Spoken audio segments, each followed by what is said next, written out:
आप सभी को मेरे इस चैनल पर बहुत बहुत आने के लिए बहुत बहुत धन्यवाद और सादर नमस्कार।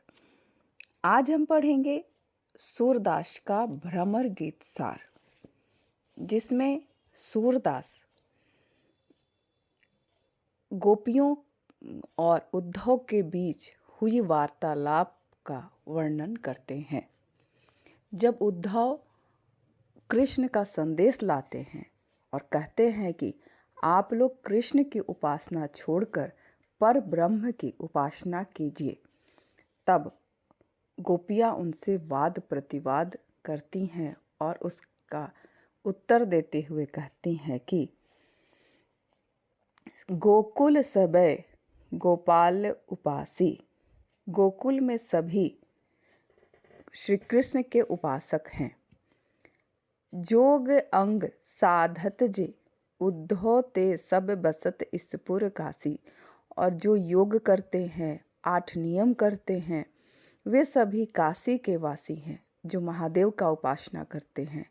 यद्यपि हरि हम तजी अनाथ करी, तदपि रहती चरनानी रसी राशि। हमें कृष्ण ने त्याग दिया है, परंतु हम अभी भी उनके चरणों की दासी हैं, चरणों की उनके उपासक हैं। हम अनाथ तो हो गए हैं, परंतु हम उन्हीं के चरणों के अनुराग में डूबे रहते हैं। अपनी शीतलता ही न छाड़त, यद्यपि है शशि राहु गरासी। जैसे राहु के ग्रसित होने पर भी चंद्रमा अपनी शीतलता का त्याग नहीं करता है, इस प्रकार हमारे ऊपर जितनी भी विपत्ति क्यों न हो पड़े, हम कृष्ण के प्रति अनुरक्त रहने के लिए हमारे स्वभाव में कोई अंतर नहीं आएगा। का अपराध जुग लिखी पठवत, प्रेम भजन तज करत उदासी। सूरदास ऐसी को बिरहिन, मांगती मुक्ति तजे गुण राशि। हमने ऐसा कौन सा अपराध किया है जिसके दंड स्वरूप कृष्ण ने हमारे लिए पत्र में योग की बातें लिख भेजी हैं और प्रेम भजन छोड़कर हमको योगी बनने का उपदेश दिया है। वह हमारे प्रति इतना विरक्त क्यों हो गए हैं उद्धव? सूरदास कहते हैं कि गोपियों ने उद्धव से कहा कि भला तुम ही बताओ, गोकुल में ऐसी कौन सी बिरहनी है जो संपूर्ण गुणों की राशि कृष्ण को त्याग कर मुक्ति की इच्छा करती है।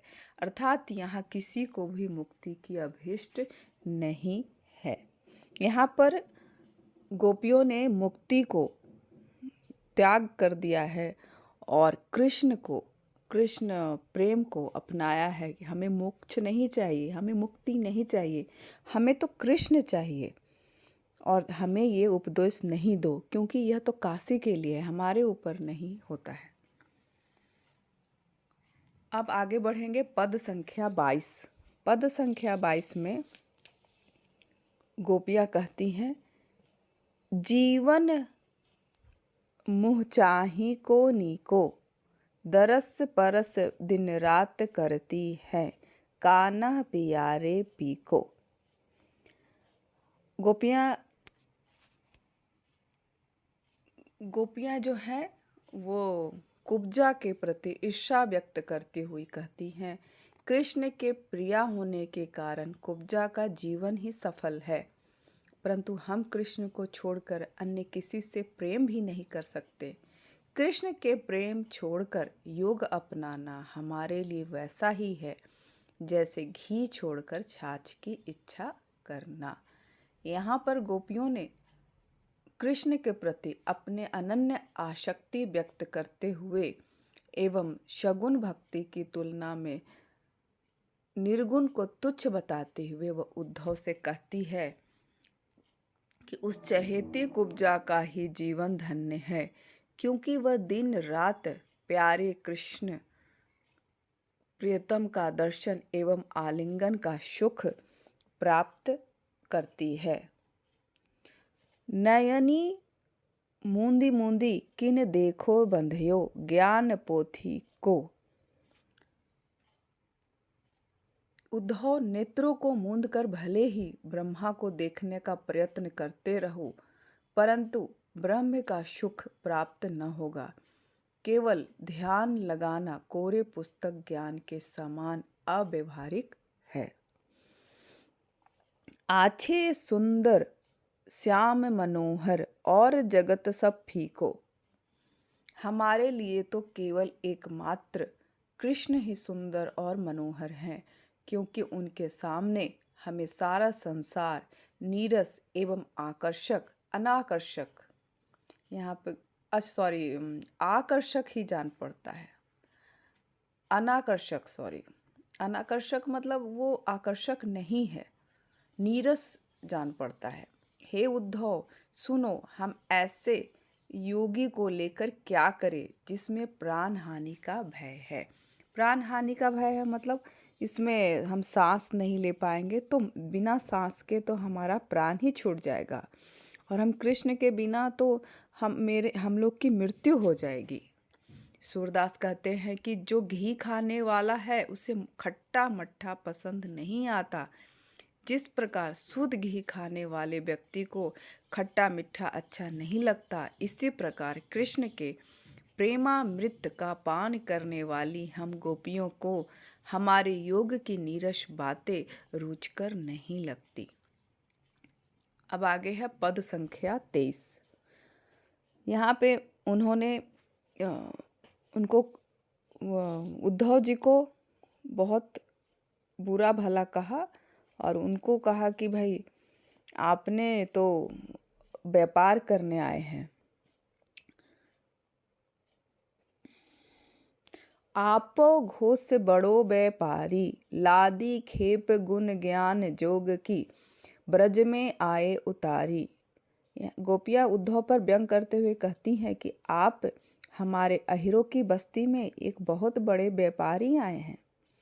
हमने ज्ञान और योग के गुणों से संपन्न माल का बोझ ब्रज में आकर उतारा है। फाटक, फाटक मीन्स फटकन, फाटक देकर हाटक, हाटक मीन्स हाटक मतलब स्वर्ण होता है। फाटक देकर हाटक मांगत, भौरे निपट सुधारी। भौरे यहाँ पे उद्धव को कहा गया है, भौरा उन्हें बनाकर यहाँ पर उनको प्रतीक बनाकर कहा गया है कि फाटक देकर हाटक मैंने फटकन देकर आप हाटक स्वर्ण मांग रहे हैं, हमें मूर्ख समझ रहे हैं।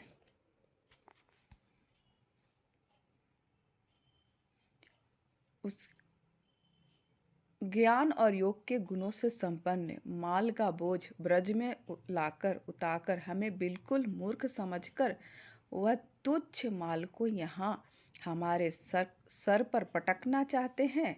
वह फटकन यानी ज्ञान योग समर्थित ब्रह्म को देकर बदले में स्वर्ण यानी कृष्ण को मांग रहे हैं। धूरी हीते खोटे खायो है, ले ये फिरत सिर भारी। इसी कारण तो आप इस बोझ को लेकर गली गली भटक रहे हैं, सिर पर लाद कर घूम रहे हैं, क्योंकि इसका कोई खरीदार ही आपको नहीं मिल रहा है। इनके कहे कौन डहकावे, ऐसी कौन अज्ञानी। यहाँ ब्रज में ऐसा कौन अज्ञानी है जो इनकी बातों में आकर धोखा खा जाएगा। अपनो दूध छाड़ी के पीवे खार कूप को पानी।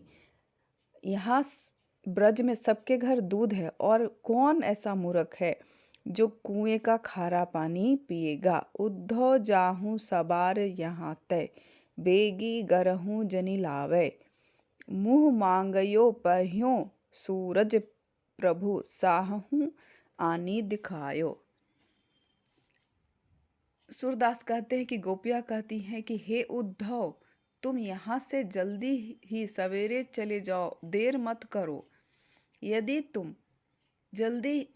तुम अपनी महाजन यानी कृष्ण को लेकर यहाँ आओगे तो तो बदले में तुम्हें मुंह मांगी कीमत मिलेगी। यहाँ पर उद्धव को गोपियाँ कहती हैं कि अपने कृष्ण को लेकर आओ, जो कृष्ण तुमको सिखाए हैं, जो व्यापारी बनकर यहाँ व्यापार करने के लिए तुमको भेजे हैं, उनको ही लेकर आओ और हम लोग इसका मुंह मांगा कीमत देंगे। अब आगे बढ़ते हैं। पद संख्या 24। जोग ठगोरी ब्रज न विकहें, यह व्यापार तिहारो उद्धव, ऐसोई फिर जहें जापै ले आए के, मधुकर ताके उर न समय है। यहाँ पे उद्धव को ज्ञान योग पर व्यंग करते हुए गोपियाँ कहती हैं, तुम्हारा यह ठगी का सौदा इस ब्रज में नहीं बिकेगा। तुम्हारा यह माल यहाँ से ऐसे ही वापस चला जाएगा। यहाँ व्यापार तिहरो उद्धव, ऐसे ही हो फिर जइयो।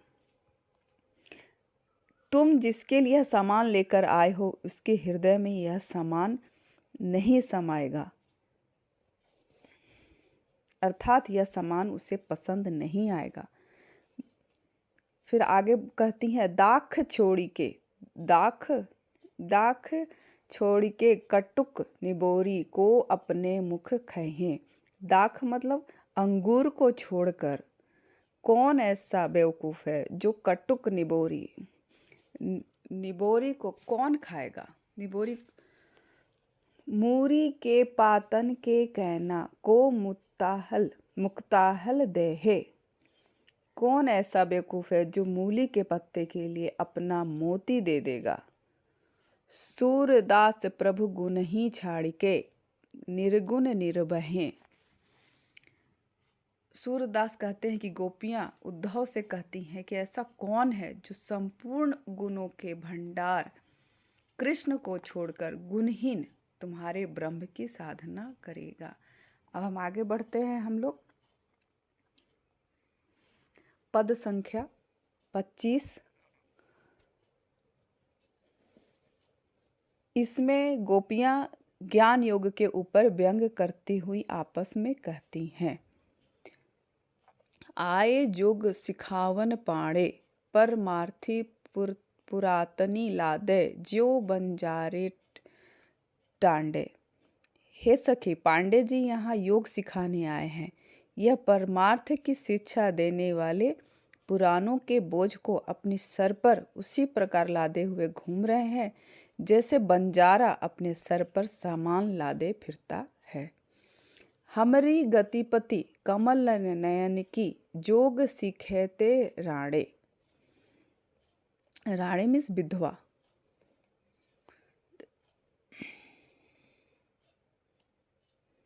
यहाँ पे कहती हैं कि हमारे शरण और प्रतिष्ठा देने वाले एकमात्र कमल जैसे नेत्रों वाले श्री कृष्ण ही हैं।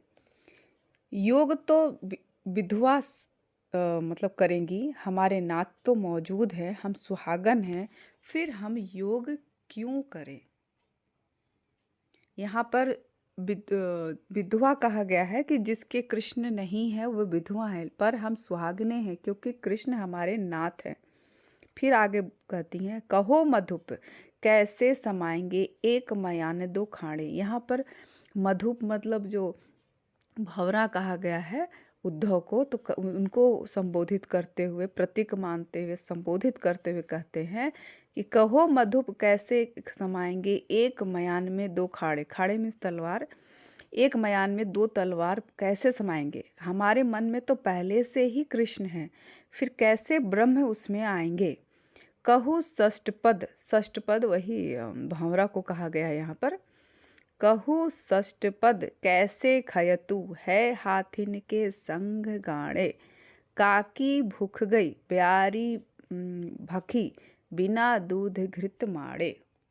यहाँ पे बताते, यह तो बताओ कि कोई व्यक्ति स्पर्धा वश हाथी के साथ गन्ना कैसे खा सकता है। एक व्यक्ति कैसे हाथी के साथ तुलना कर सकता है। दूध घी और रोटी खाए बिना हम हवा खाने से किसकी भूख मर सकती है, मतलब कैसे हम लोग जिंदा रह सकते हैं। यहाँ पे प्राणायाम को कहा गया है कि हम लोग हवा खा के कैसे, ब्यारी मीन्स हवा, हम लोग कैसे दूध घी हम लोग खाने वाले हैं, तो हम लोग बिना खाए हुए हवा खाकर कैसे जिंदा रहेंगे। काहे को झाला लय मिलवत, कौन चोर तुम्हें डांड़े, सूरदास तिनो नहीं उपजत, धनिया धान कुम्हाड़े। तुम व्यर्थ की बातें तो बनाकर बकवास क्यों कर रहे हो? मतलब तुम क्यों बकवास कर रहे हो? हमने ऐसी क्या चोरी की है जो तुम्हें हमें दंड देने आए हो? मतलब कृष्ण तुम्हें भेजे हैं हम लोग को दंड करने के लिए, देने के लिए। हम प्रेमिका गोपियों के मन में योग उत्पन्न करने का प्रयत्न वैसा ही है जैसे कोई धान और धनिया और कुम्हड़े की खेती एक साथ करना चाहे। यहाँ पे ये बोल रहे हैं कि धान धनिया और कुम्हड़ा, कुम्हड़े मतलब कोहड़ा, कद्दू, उसका खेती एक साथ नहीं हो सकता है। धान का नहीं हो सकता है। या तो धान लगाइए या तो धनिया लगाइए या फिर लौकी लगाइए, सब एक साथ नहीं हो सकता है।